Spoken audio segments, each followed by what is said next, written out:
तो फिल्म की शुरुआत में हमें नामी नाम की एक लड़की दिखाई जाती है जिसकी आंख अलार्म बजने पर खुलती है। नामी सारा ही दिन मोबाइल इस्तेमाल करती रहती है, जिसकी ऑफिस में काम करते वक्त, किसी से बातें करते वक्त और पार्टी में भी बस मोबाइल इस्तेमाल करती रहती है। फिर पार्टी करने के बाद रात को वो बस के जरिए घर जा रही होती है, तो वहाँ उसकी आंख लग गई थी, उसे पता नहीं चलता और उसका मोबाइल गिर जाता है। और जब वो जागती है तो उसे अपने मोबाइल का ख्याल नहीं रहता, मोबाइल के बगैर ही वो अपने घर आ जाती है, जिसके बाद वो एक लड़की को मिल जाता है। फिर अगले दिन भी नामी अपने घर गहरी नींद में सोई हुई थी, जहाँ तभी उसकी दोस्त आकर उसे जगाती है और तब नामी को ख्याल आता है कि उसका मोबाइल गायब है, इसीलिए वो उसे ढूंढने लगती है। पर जब मोबाइल नहीं मिलता तो वो अपने नंबर पर कॉल करती है और फोन एक औरत उठाती है। असल में जिस लड़के के पास फोन था वो अपनी मॉम की रिकॉर्डिंग के जरिए उससे बातें कर रहा था, मतलब कि बोल उसके मुंह में रही थी और वो उनकी आवाज ही नामी को सुना रहा था। वो औरत उसे बताती है कि हाँ, तुम्हारा मोबाइल मेरे पास ही है। ये सुनकर नामी उसे एक होटल में बुलाती है, जिस पर वो मान भी जाता है। वो लड़का फिर उसका मोबाइल चेक करने लगता है, पर पासवर्ड की वजह से उसे नहीं खोल पाता। इस वजह से लड़के को गुस्सा आ जाता है, वो मोबाइल की स्क्रीन ही तोड़ देता है। दूसरी तरफ शहर से दूर जंगलों में एक लड़की की लाश मिलती है, जिसकी हालत काफी खराब थी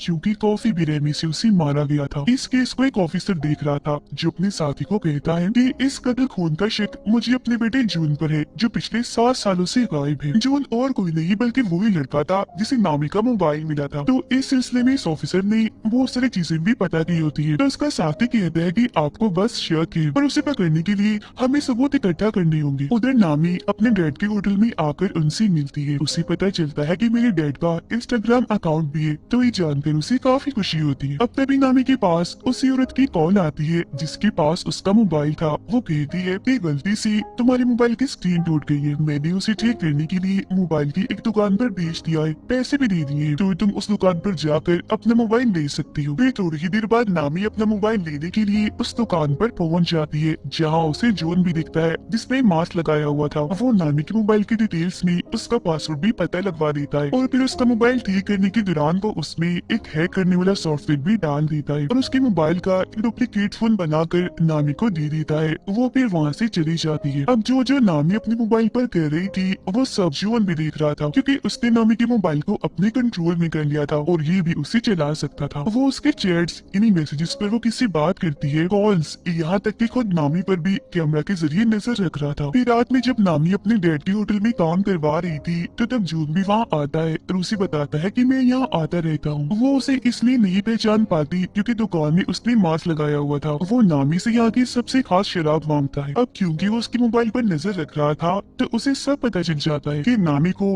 कौन कौन सी गेम्स पसंद है और किन किन चीजों में उसकी दिलचस्पी है, जिससे वो नामी को इम्प्रेस, मुतासिर कर लेता है। और अब उसे अपने बारे में भी बताता है कि मैं एक ऐसी कंपनी में जॉब करता हूँ जो सॉफ्टवेयर, कंप्यूटर और इंटरनेट से जुड़े सारे काम करती है। उन दोनों को बातें करते हुए नामी के डैड भी देख रहे थे। फिर रात को नामी अपने दोस्तों से बातें करते करते सो जाती है और पूरी रात जून उसका मोबाइल ही चेक करता रहता है, जिससे वो उसके बारे में हर एक जानकारी और राज जान चुका था। जिसके बाद अगली सुबह नामी अपनी ऑफिस आती है। वो दरअसल एक कंपनी में काम करती थी। उधर जून अपनी पिछले शिकारी यानी उस लड़की की तस्वीर देखता है जिसका कत्ल उसने किया था, जो और कोई नहीं बल्कि वही थी जिसकी लाश जंगल में से मिली थी। जिसके बाद वो अपना अगला शिकार नामी को चुनता है। उधर नामी के पास उसकी बॉस आती है, कहती है कि हमारी कंपनी को एक काफी बड़ा प्रोजेक्ट मिला है, साथ ही तुम भी काफी अच्छे से काम कर रही हो, मैं तुमसे बहुत खुश हूँ, इसीलिए मैं तुम्हारी सैलरी दोगुनी कर रही हूँ, यानी कि डबल कर रही हूँ, पर तुम इस बारे में बाकी साथियों को मत बताना। अब उनकी ये सारी बातें जून ने भी सुन ली थी। उधर वो ऑफिसर यानी जून के डैड घर आकर अपनी वाइफ से बातें करने लगती है, पर वो जून के बारे में उन्हें कोई बात नहीं बताती। हालांकि उन्हें पता होता है कि जून और उसकी मोम आपस में राब्ते में है और बातें करती रहती है। वो फिर अपनी वाइफ को बताते हैं कि शहर में एक लड़की का खून हुआ है जिसका शक मुझे जून पर है और मैं ये बात जानता हूँ कि तुम उससे राब्ते में हो, क्योंकि मैंने तुम्हारी और उसकी बातें सुन ली थी। जो सुनकर फौरन वो बोलती है कि नहीं, मैं नहीं मानती, मेरा बेटा ऐसा नहीं कर सकता, वो किसी का खून भला क्यों करेगा।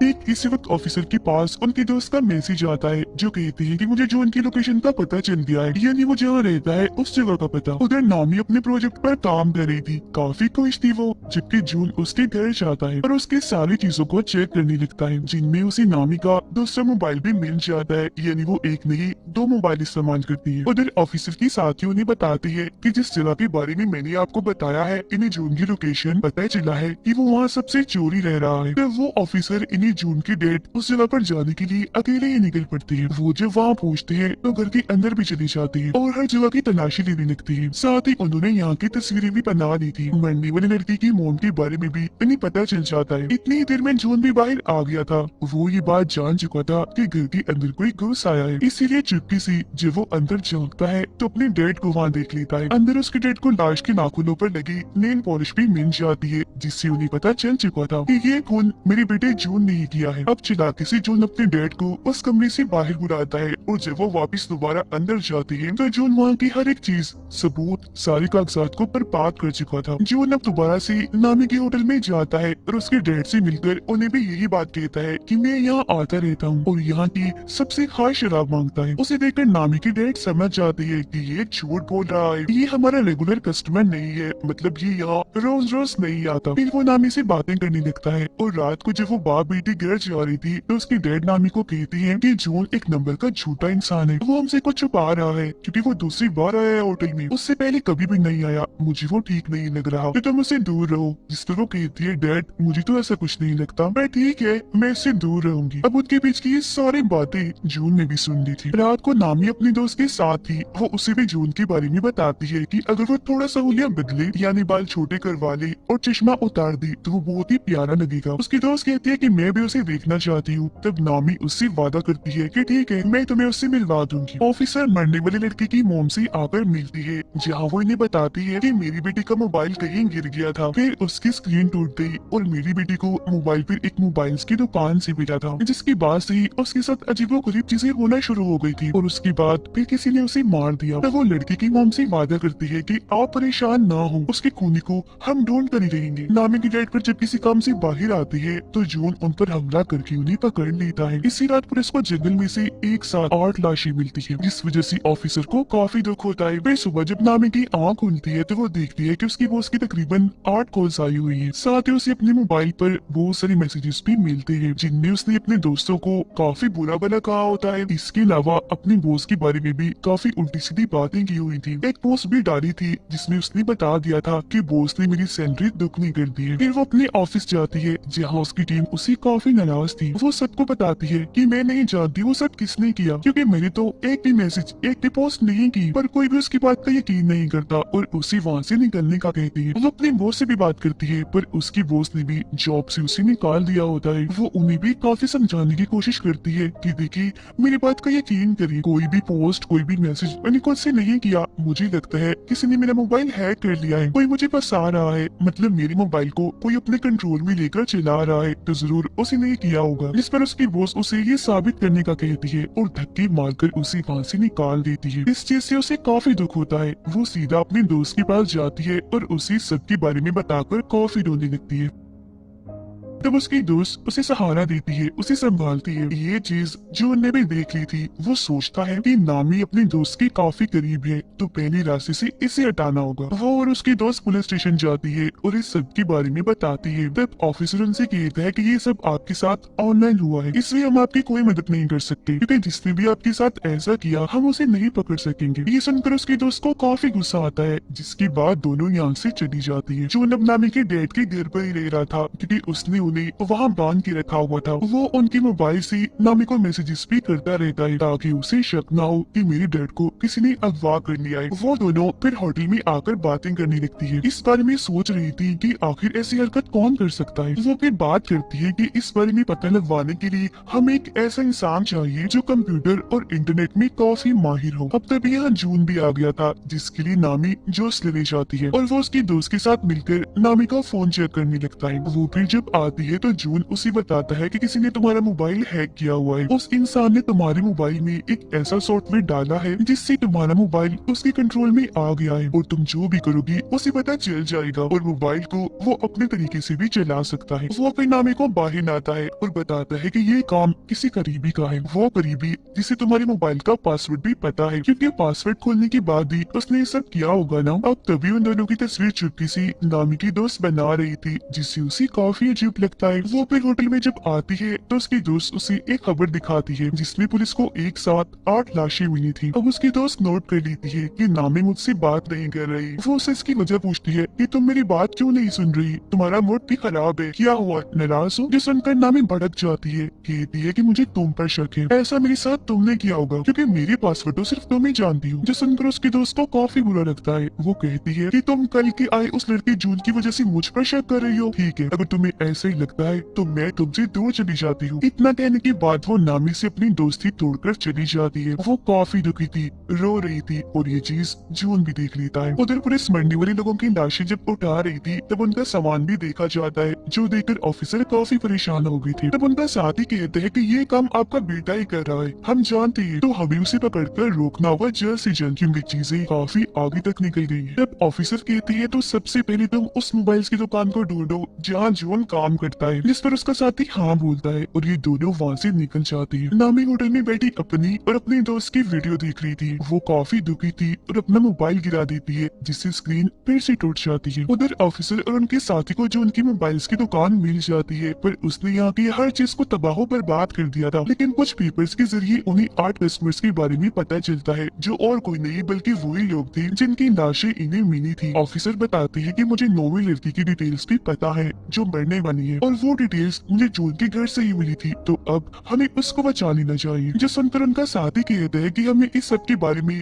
खबरों में भी चला देना चाहिए ताकि जून को जल्द से जल्द पकड़ा जा सके। अब तभी इधर नामी भी आ जाती है। उसने इन दोनों की बातें सुननी थी और जब वो वहाँ जून का नाम देखती है तो समझ जाती है कि और किसी ने नहीं बल्कि जून ने ही मुझे फंसाया है। उसने मेरा मोबाइल हैक करके वो सारी मैसेजेस और पोस्ट की थी, उसकी वजह से ही मैं आज अकेली हूँ, मेरे पास नौकरी भी नहीं है और मेरी इतनी अच्छी दोस्त भी मुझे छोड़कर चली गई है। वो मजीद जून की कंपनी में कॉल करती है जहाँ से उसे पता चलता है कि इस नाम का कोई भी वर्कर यहाँ काम नहीं करता। जो सुनकर नामी को जून पर काफी गुस्सा आता है और वो फैसला करती है कि मैं उसे अपना बदला लेकर उसे सबक सिखा कर ही रहूंगी। उसकी ये बातें ऑफिसर ने भी सुन ली थी, पर वो उसे ये बात नहीं बताती कि जॉन एक सीरियल किलर भी है, यानी एक खूनी जिसने न जाने कितने लोगों को मार दिया है। पर वो सिर्फ ये कहती है कि मैं भी जून को पकड़ना चाहता हूँ, वो अच्छा लड़का नहीं है। जिस पर नामी उन्हें एक आइडिया देती है कि मैं ऐसा करूंगी कि उसे मिलने के लिए घर बुला लूंगी, मैं आप लोगों को भी बता दूंगी, तो उसे पकड़ने के लिए फौरन आप लोग आ जाना। जिस पर वो दोनों ऑफिसर्स मान जाते हैं। फिर अगले दिन जून के पास नामी का मैसेज आता है जो उसे मिलने के लिए बुलाती है, जबकि उसके घर के बाहर नीचे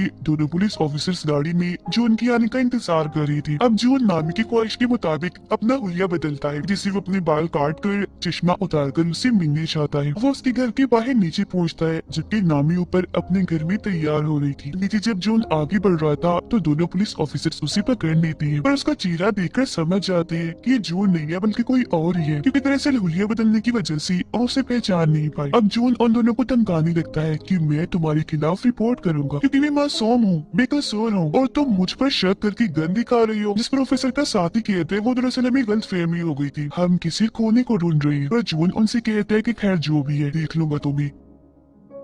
इतना कहने के बाद वो वहाँ से चला जाता है, जबकि दोनों ऑफिसर्स ऊपर आकर नामी से मिलती है। वो उन्हें बताती है कि जो उनका मैसेज आया है उसका कहना है मैं मसरूफ हूँ, आज बाद में मिलूंगा। वो फिर कहते हैं कि मैं अपना मोबाइल ठीक करने के लिए दे रही हूँ, तब तक दूसरा मोबाइल इस्तेमाल करूंगी और जब मेरा पहला मोबाइल मुझे मिल जाएगा हम उसे पकड़ लेंगे, जिसके लिए ऑफिसर्स भी मान जाते हैं। अब ऑफिसर के पास पुलिस स्टेशन से कॉल आती है। एक ऑफिसर उन्हें बताता है कि ये बात अब सबको पता चल गई है कि ये सारे खून और किसी ने नहीं बल्कि आपकी बेटी जून ने की है, तो अब से आपको इस केस से दूर रहना होगा ताकि आपको कोई खतरा ना हो। जो सुनकर वो काफी परेशान हो जाती है। अब नामी अपने दूसरे मोबाइल को निकाल कर उसमें अपनी सिम डालती है और ऑन करके उसे चलाकर बाहर आती है। ऑफिसर उसे कहते हैं कि तुम्हारी जान को भी खतरा है तो तुम भी किसी ऐसी जगह पर चली जाओ जहाँ तुम महफूज रह सकती हो। तो वो कहती है कि मैं अपने डैड के घर चली जाती हूँ, वही मेरे लिए ठीक जगह होगी। जिसके बाद वो ऑफिसर्स के साथ वहाँ जाने के लिए निकल जाती है। वो जब वहाँ पहुँचती है तो ऑफिसर उसे अपना कार्ड देता है, जिस पर वो कहती है कि ठीक है कुछ भी हुआ मैं आपसे राब्ता करके बता दूंगी और घर के अंदर चली जाती है। अंदर आने के बाद वो अपने डैड को आवाज लगाने लगती है कि मैं आ गई हूँ। फिर अपने कमरे में जाकर जब वो मोबाइल इस्तेमाल कर रही थी तो उसे जॉन के नए नंबर से मैसेज आता है। वो जब उसे कॉल करती है तो फोन बजने की आवाज उसे यही इसे घर से आ रही थी। वो चौंक जाती है और फौरन ऊपर जाकर चेक करती है, पर वहाँ पर कोई भी नहीं था। लेकिन वो फिर भी डर गई थी, इसीलिए ऑफिसर को फौरन कॉल करने लगती है। पर तभी उसका मोबाइल अपने आप ही चलने लगता है। जो देख वो समझ गई थी कि जून ने इस मोबाइल को भी हैक कर लिया है। उसे अपने डैड की फिक्र होने लगती है, तो वो उन्हें हर जगह ढूंढ रही थी जहाँ उसे जून मिल जाता है। वो कहता है कि अगर तुम अपने डैड को जिंदा देखना चाहती हो तो दोनों ऑफिसर्स को अभी मैसेज करो कि मैं यहाँ बिल्कुल ठीक हूँ, महफूज हूँ, तो आप फिक्र मत करना, हम 2 दिन के बाद मिलेंगे। अब ना चाहते हुए भी नामी अपने डैड की जान बचाने के लिए उन्हें ये मैसेज कर ही देती है। वो यहाँ उसे पूछती है कि मैंने तुम्हारा क्या बिगाड़ा था, तुमने मुझे ही क्यों पकड़ा? तो वो बताता है कि मुझे तुम्हारा मोबाइल बस में से मिला था, तो इसीलिए मैंने तुम्हें अपना शिकार चुना, क्योंकि जाहिर है मोबाइल के जरिए मुझे तुम्हारे बारे में सब पता चल सकता था, तो भला मैं तुम्हें फिर कैसे छोड़ता। फिर वो नामी को बाथरूम में उसके डैड के पास लाता है जहाँ उन्हें बांध के रखा हुआ था। वो उन्हें मारने की धमकी देता है। तब नामी कहती है कि तुम मेरे डैड को मत मारो प्लीज, मैं कुछ भी करने को तैयार। जो सुनकर जॉन उसे खुद को टेप की मदद से बांधने का कहता है, और जब नामी उसकी मदद से ऐसा कर लेती है तो वो उसके डैड को डुबोकर मारने के लिए अपनी पानी छोड़ देता है। ये चीज नामी भी देख रही थी। दुखी होकर वो रोने लगती है। साथ ही वो जॉन को काफी बुरा बुरा भी कह रही थी, तो वो उसे भी उठाकर ठिकाने लगाने के लिए पर टेप लगा देता है और बाथ टब में छोड़ देता है जो पूरा ही पानी से भर गया था। वो उसकी तस्वीरें बनाकर उसकी बेबसी पर हंस रहा था और वहाँ से बाहर निकल आता है। उसे ऑफिसर का कार्ड मिलता है जिसके पीछे उन्होंने लिखा था नामी सिर्फ कॉल करना, मैसेज नहीं। पर क्योंकि इसने तो ऑफिसर को मैसेज करवाया था तो उन्हें पता चल गया था कि जरूर ये जून ने किया है, तो इसका मतलब वो यहाँ आ रहे थे जून को पकड़ने के लिए। अब जून को भी एहसास हो जाता है कि ऑफिसर्स घर में घुस आए हैं। वो ऑफिसर के साथी को जाकर पकड़ लेता है, पर पीछे से उसके डैड ऑफिसर आकर उसे पकड़ लेते हैं। मगर क्योंकि ये उनका बेटा नहीं होता तो वो इसे मारने लगते हैं और अपने बेटे के बारे में पूछते हैं। पानी में डूबकर नामी मरने ही वाली थी कि तभी ऑफिसर का साथी उसी पानी से बाहर निकाल कर मरने से बचा लेता है। ऑफिसर उसे मार कर काफी जख्मी कर देते हैं और अपने बेटे के बारे में पूछते हैं। तब वो कहता है डैड मैं ही आपका बेटा हूँ, जिस पर ऑफिसर मान भी जाती है। तो वो उन पर हंसने लगता है और कहता है कितने बेवकूफ हो तुम, अपने बेटे की पहचान भी नहीं है। ये सुनकर ऑफिसर भड़क जाती है और उसे दोबारा से मारने लगती है। उधर नामी को भी होश आ गई थी। वो देखती है कि ऑफिसर के साथी उसके डैड को होश में लाने की कोशिश कर रही है, पर वो उठ ही नहीं रही। ऑफिसर फिर जो उनका बैग चेक करती है जिसमें से उन्हें जो उनके सारे शिकारों का सामान मिलता है, यहाँ तक कि 0 नंबर वाले शिकार का भी, इन्हीं सबसे पहले वाले शिकार का, जो कि असल में और कोई नहीं बल्कि उनका बेटा जून था। इस कोने के पास ऑफिसर की वाइफ और उसके बेटे की सारी डिटेल्स मौजूद थी। इन्हें जो 7 साल पहले गायब हो गया था, असल में वो गायब नहीं हुआ था, 7 साल पहले ही इस कोने ने उसे मार डाला और तभी से जून की पहचान लेकर इन्हें जून बनकर लोगों को मार रहा है। ये जानकर ऑफिसर को काफी दुख होता है, इसीलिए वो गन लेकर कोने को मारने के लिए जाती है। कोने उन्हें बताता है कि मैं आज भी जून बनकर तुम्हारी वाइफ से बात करता हूँ। कितने भोले हो आप लोग, पता लगवा ही नहीं पाए कि जिसे तुम बात कर रहे हो अपना बेटा समझकर, वो तो तुम्हारे बेटे का असली कातिल है। उसकी ये सारी बातें नामी भी सुन लेती है। वो गुस्से से भरी बाहर आती है, ऑफिसर से गन छीनकर उस खूनी को मार देती है। वो फिर देखती है कि मेरे डैड को होश आ गई है, मतलब कि वो जिंदा है। इस बात से जज्बाती होकर वो अपने डैड के गले से लगकर काफी रोती है। फिर उसका इलाज करने के लिए उसे एम्बुलेंस के जरिए